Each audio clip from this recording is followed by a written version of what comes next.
LAWES is one of the highest profile English players making the move to France. He's got 105 England caps to his name.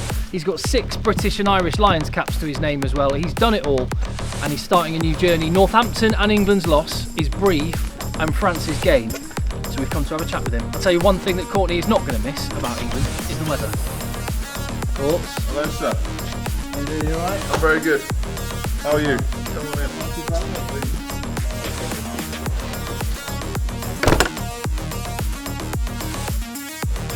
I definitely don't want to distract you from getting the coffee in. Lovely machine you got there. Yes, pretty good, pretty good. I mean, it's more for the wife than me, to be honest, but I use it every now and again. There you go, my friend. Thank you very much. Pleasure. Cheers. So you've probably seen the €700 million TV deal that's been brokered for French rugby in France. Yeah. And having spent a couple of months there, what is it you think that they're getting so right in France? Oh, it's a good question. I'm not sure what it is about French rugby, but a much bigger percentage of the population enjoy watching it, and the culture around it is like embedded into a lot of places in France, I think. Probably less so than England, where rugby is competing really hard. Rugby's biggest competitor is football, and you see a really rich football, not that it's particularly good, but a rich football culture in England, and they've got that for rugby in a lot of big places in France, and I think they just get a lot more people watching it for whatever reason. I don't know why that is. I don't know whether, like you say, it's a cultural thing, and it's just been how it is for however long. I'm not entirely sure, but yeah, they just have such a humongous support, fan base for the sport, and it's amazing, and it's why there's so much money in French rugby, and why the quality of player they're producing there is that high, and therefore the quality of team is incredible, and now even into the international stage as well for them. So they're doing it right now. Do you know one thing that I think they do that you've talked about a lot? Yes, there's the flair and the passion and everything, but they lean right into the gladiatorial side of rugby, like the physical side of rugby. Yeah. They seem to respect, love, and celebrate that, maybe in a way that no one else does. Yeah. No, that's a massive part of it, because that is what makes rugby rugby. It's what really kind of differentiates it from other sports, and it's what a lot of people want to play it. You know what I mean?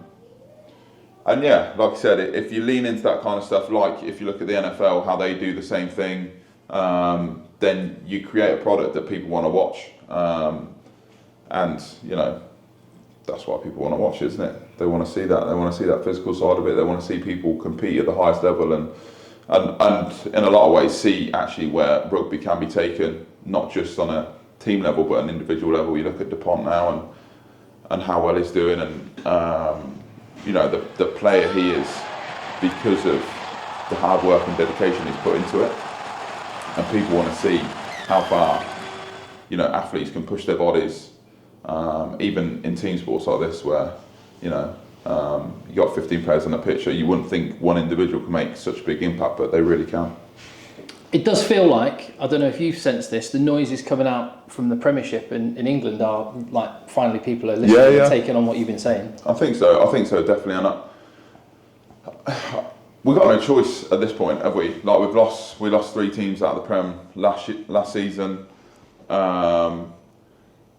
It's really clear that the fan base wants to see rugby, not touch rugby or watered down rugby. They want to see a physical, abrasive sport. And if we want rugby, to be as popular here, we have to lean into that, as you said, the French do, and have that aspect at the forefront of, what rugby is. I guess it's a unique challenge in France as well, because it's going to be week on week on week for a solid 9 months. Yeah. France is top 14 especially. There is there's some tough teams in there, and they play, as we talked about, very abrasive, physical rugby. So how much contact have you had or talked about it with, like, I'm thinking Dave Ribbons, a teammate of yours recently? Have you batted stuff back and forth? Yeah. What does he tell you? We obviously played them earlier in the season, and that was class, obviously. Well, for us especially because we won, but yeah, he's I think in some areas he's finding it quite difficult because like he's running the line out and stuff like that, and I suppose a bit of a language barrier, and also the set piece is treated slightly differently in France to it is in like the Premiership in England. So there's a bit of kind of disparity there. So he's found it challenging in a lot of ways, but he enjoys France and what it brings. As I said, the fan base, and he's obviously a big physical man himself, so he's enjoying that side of it. But it is tough, man. Like at his age, you'd probably be all right, week in, week out, just knocking away. But yeah, that's going to take its toll on you for sure. I'm interested in when you say the set piece is treated differently. How do you mean? I would say that, especially at kind of Prem level, or let's say European level, I'd say, especially on your own ball, the line out, for instance, we as in the English would be much more diligent on getting our drill right and stuff like that, whereas the French, I'd say, were more actually like defensive.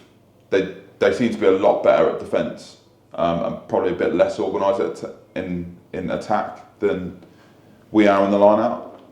I'd say from my experience, and also, yeah, Ribeyes said that's kind of what he's struggling with and stuff like that. So there's differences all over the park in terms of how the English game is played compared to how the French game is played, and obviously the focuses are on kind of slightly different areas as well. So yeah, I guess in a sense you've got nothing to prove, but yet you're shaking the snow globe up and getting out of your comfort zone. That's going to be a strange feeling, isn't it? Yeah, it is. It's going to be really strange, but to be honest, the longer it's gone along, obviously it was a massive decision, and one that you're never going to be sure that is the right one. But the longer time's gone on, the more I'm like, actually, it's really a good thing to be changing up a little bit before you finish, because as good as it would be to play at the same club throughout your entire career, you also miss out on a lot of different experiences and different cultures, playing with different people and different styles of rugby as we talked about. So I am really excited to go and do something very different. And it's quite an interesting, when you look at your career, when you started with Northampton, coming through into the first team, you were in the second tier as a young man, and now you're going to take, there'll be a lot of young men from Brive who've got ambitions of taking that step as well. Yeah, it seemed quite fitting in that way that I started my career here, and that's hopefully I can end it, helping a side to, get where they really want to be. So felt like, you're kind of closing the loop on it a little bit, but no, I'm excited for the challenge. I think it's going to be very interesting. We've got a lot to do at the club, obviously, but I'm excited to dig into it, to be honest. Yeah, another thing that happened quite very early in your career was a Champions Cup final. Yeah. And obviously narrowly missed out after defeating Dublin for that one, and you watched it the weekend. But curious, another Englishman, back row player that's gone on. What have you made of Jack Willis over there?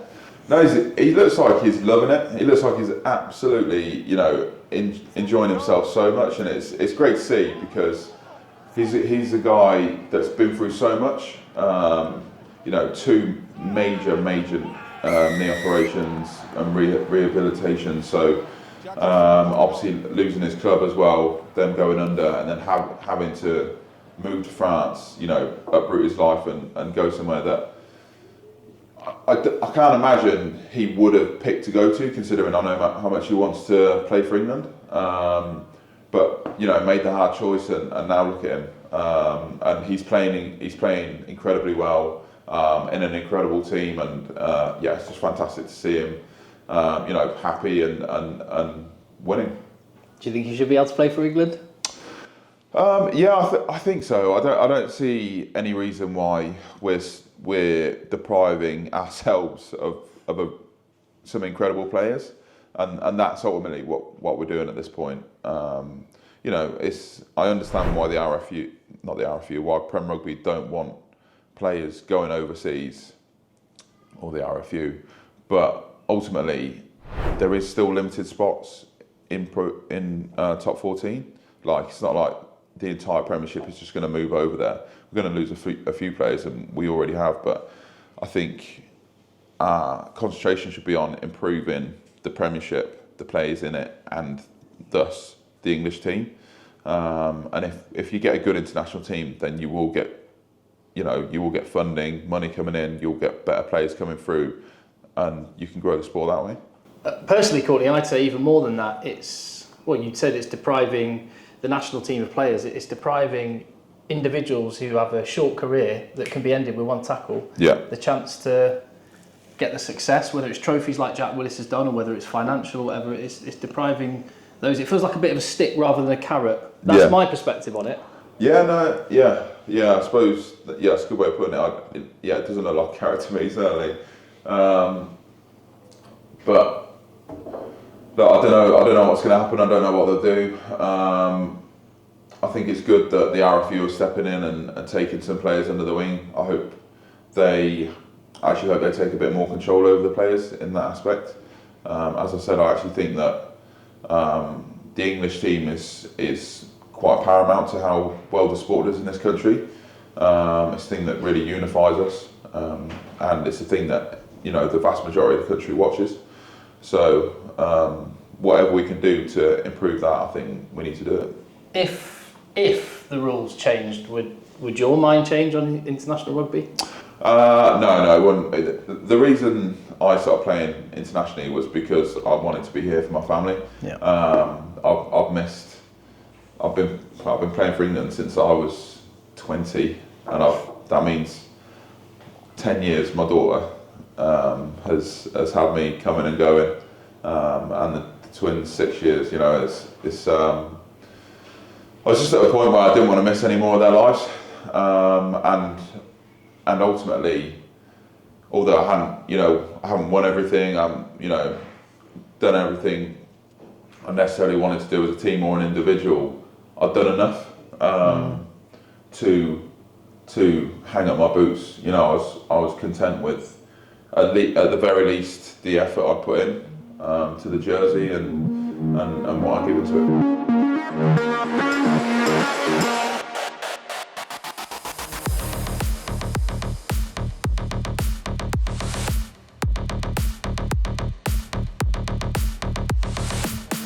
This is from my perspective. I don't know how you would assess it, but there's an argument to say if you include the World Cup through to now, you've had one of, if not your best season. I think one of. I've had, to be honest, I think I've only had about 2 or 3 seasons in my whole career where I've actually got through without an injury.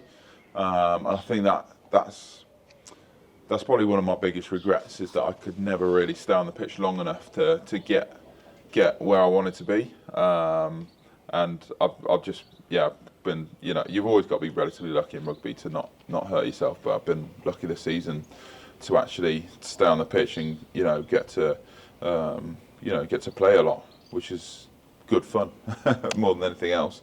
But look, if Lions was at the end of the season, I could see myself going, but it's next year. Yeah. Do you know what I mean? So yeah. There's a ton of really good back row in England, in Britain and Ireland, and I can't see them taking an old man like me, to be honest. But look, if I got the call, I'd certainly be there. I'd just take my family out, spend all the money I'd make out there on getting them around the country and enjoying the rugby. But yeah, I'm not expecting a call. Can't lie to you.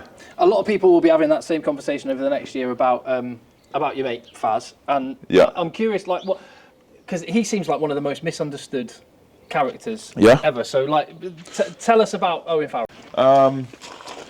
Yeah, I think because he can come across not too friendly in the press and stuff like that. Yeah. People misunderstand the kind of person he is, and really what he is a really hard working bloke, good bloke, family man that loves his rugby. You know, he's grown up with it. He loves playing it. He always plays with everything he's got, and he's a hell of a player, a hell of a leader, and somebody who should be celebrated way more than he is, in my opinion, anyway. I'll go along with that. So I'm just looking here. There's all sorts going on. Is this? So what's that? That's so the boys can like kick a ball off it and it'll bounce the ball back to them and they can volley it and stuff like that. So we basically, yeah. How many hours are you out there? I do a little bit. I'm pretty banged up nowadays after training and whatnot, but I do love playing. And there's a park about 2 minutes walk down the road, so we spend a lot of time there. I noticed that the football posts, are they rugby? Is that? Are they getting on board the rugby train? They all play rugby, and apart from Nell. Nell plays football, she does gymnastics, tennis, all that kind of stuff. But the boys are a bit of tennis, football mainly. It's definitely their favourite sport, and rugby. But the twins love rugby. They love watching it, and they have Ollie Slice is, I think, Hugo's favourite player, or Otto's favourite player, and then Ferbs is the other one. So, but they're real fans of rugby. They're literally watching a game now. They're watching us versus Gloucester for the fourth time or something. And that's really interesting for me because I didn't grow up really massively interested in watching sports. I love playing football. I played a load of tennis, and then bits and bobs of other sport, and then picked rugby up really late. But I was never a fan of anything, and still I'm only really a fan of maybe the UFC or something like that. But they absolutely love it. It's quite funny. But it's good because we can now bring them all to games and they can sit in the stands and watch and enjoy themselves, and they'll be telling me who scored and what the score is after the game, or we lost, or you know what I mean, all that kind of stuff. But it's good fun. Yeah, it's quality. Well, they're gonna love France then, because it's active, it's outdoors, and that part of France you're in, nice weather. Yeah, big time. Yeah. Yeah, it'd be wicked, and yeah, we'll do the same when we get out there. We'll chuck them in as many clubs as we can and be running them around left, right, and centre. But that's the fun of being a parent, you know. It's hard work, but the reward is so worth it, and we love having them active and into things and spending time with them. And yeah, Saturday we actually went down the park and had because big family 3-on-3 football game. Just was but yeah, it's really good, mate. We're You got picked last. I think it was Nell, to be fair, but Yeah. she's just started playing and she's actually getting pretty good now. So, but no, it's all good fun. Yeah. And what sort of conversations have you had, or an impression have you got of Brive as a rugby club? It's got a storied history, hasn't it? And Yeah, definitely. I mean, the whole town has got an unbelievable history with the resistance and what they did in World War II and stuff like that. And then just explain that, because I'm not even aware. No, I know, but I don't know the full ins and outs of it. All I know is that they were the first place to build a resistance against the Nazis in World War II, and you know they fought back against them. So incredible, isn't it? It's such. I love history. I love architecture like that. This was built in the 1800s. This side of the house. This side of the house actually 1700s, and the other side 1800s. So I love old architecture. I love history. Reading about it, understanding it, you know, where and what you've come from, and French is France is no different. They've got so much history in that country, similar to us. They've been around for such a long time, and Brive itself, you know, got an unbelievably rich history in general, but they also love rugby. I don't know huge amounts about the town other than it's really pretty. but I know that their fans are mad for it, and it is a proper rugby town like this one. Yeah, and when you look at the population of Brive, and then you look at the number of people that turn up to games, Yeah. like, You wouldn't think it, would you? you would never think it. It's almost like 1 in 4 people in the whole town that turn out on a Friday night or Saturday afternoon or whatever. Yeah. Or Thursday night, actually. That's going to be a strange one, Yeah, it will be. That'll be like bloody Wanderers back in the day on Monday nights. But no, that'll be different. I'm looking forward to having weekends off, hopefully. But no, it speaks for itself that when you've got, you know, a town of, I think it's like 55,000 population, and you're filling up a stadium with 15,000 fans. And I mean, I know obviously there's a lot of work to do and it's a whole other year off, but the prospect of if Brive's, what they're trying to achieve is realised, then you'll be mixing it with, you know, Bordeaux, Racing, Toulon, Toulouse. How much of that is a carrot trying to play, thinking about those big games potentially in year 2? Yeah, I mean, it's one of them because you've just got to take every game as it comes. Yeah. But if you get the process right and you end up where you want to be, then yeah, it's obviously going to be a huge accomplishment for the club. But also, if and when we do get there, the next thing is staying there. And you know, we need to have a really good strategy. One, as I said, for getting there, but secondly, for making sure that it's a team that, you know, doesn't go up, come back down, go up, come back down. But that's about getting a good culture in place, getting the you know, the fundamentals of that team really embedded in the culture of it. If I could make you like commissioner for the Premiership, you know, you're in a position now where you've had an amazing career here. You're hoping to go out on a high. What would you do with the Premiership? Just to, if I gave you free reign, you could do whatever you wanted. That's interesting. Promotion, relegation? Yes, definitely. Oh. Yeah, I think promotion, relegation has got to work. We also need to work on the second division. It doesn't make sense that the vast majority of the best teams in that league can't come up for X, Y, Z. So that has to be sorted out. And then, as we talked about, it's about, you know, plugging what rugby is, getting out there. I think TNT are doing a really good job. I actually spoke to a couple of their head guys over the weekend about what they're doing in terms of they're putting rugby on straight after football. You know, they're 5-minute build up straight from one game into another. Yeah, literally. Yeah. And so they're getting much more viewership, and if you can do that paired with, you know, really building up what rugby is and leaning into that physicality, getting rugby out as much as humanly possible, and then, as I said, one of the most important things is we can do is make sure that our England team has everything it needs in terms of resources, and then, you know, you get the players involved in that, and then I truly believe we've got some of the best players in the world in England. We just need to give them the platform to go and perform. And you know, you see what at the end of the Six Nations what we can really do, and I think everyone enjoys that kind of rugby. Do you know, I love the fact you still said we. I know. Yeah. Well, because you'll think you're a fan as much as you were a player. Yeah, no, definitely. I'll always support England. I love the boys that play there, and you know, you a lot of people don't understand what you go through as a team, especially when you're going through transitional periods and things, you know, aren't going your way. But you just dig in for each other every single week. You always give everything you have, and man, it was good to see what the boys did at the end of that Six Nations under the kind of pressure they were under. What happens with WhatsApp groups and stuff when your career comes to an end? Like, I know, yeah. Did you have to exit the group, or how does that work?